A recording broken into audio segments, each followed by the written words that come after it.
A New Hope, Nier Chapter 166 Fan Fiction by Azazyel.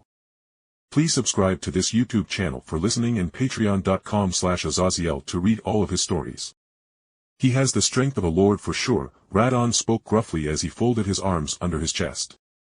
As the whole family born of Rennala and Ranni's entourage watched as Jake Bariss strode away from Morgott the Omen King's corpse with nothing more than dust on his clothes and not a single wound.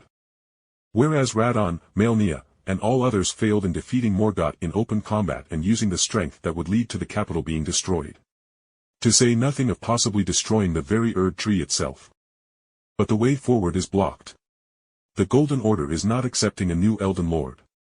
Ranni spoke bluntly as she watched through the magical portal Rennala created as Jake walked into the tunnel leading into the Erd Tree.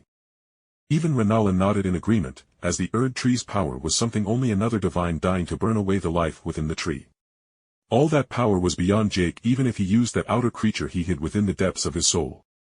They all watched as Jake threw flames, lightning, concentrated darkness, and even the haunting blue energy that made Radahn shudder at the memory of his very mind and soul being purged of the scarlet rot and other influences upon his soul.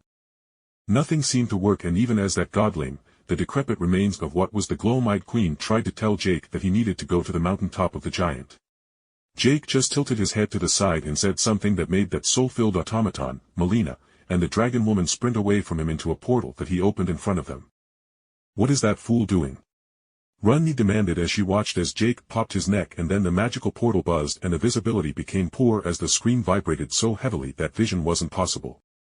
Then everyone gave a grunt of pain as the vision portal flash banged them with pure light that made even Radahn grunt with pain as his eyes bled at the power within the light.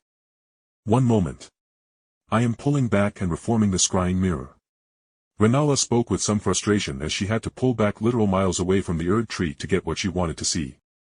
And the room went utterly silent. As there was no longer a capital of Lendl, it was a molten crater with the very Erd Tree perched to the side as the ocean it was previously growing within having been flash boiled away and all its massive roots being destroyed as the roots weren't nearly as indestructible as the main trunk of the glowing tree. Then as the portal flew closer, they saw Jake standing there.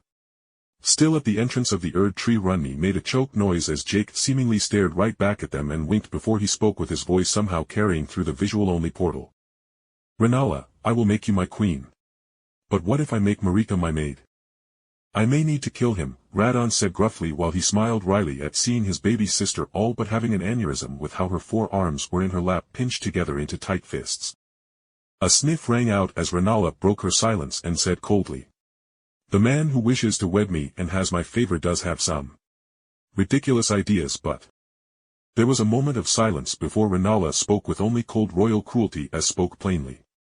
"Seeing Morgott in a shift, and forced to wash my feet would do wonders for the pain she has brought me with her actions."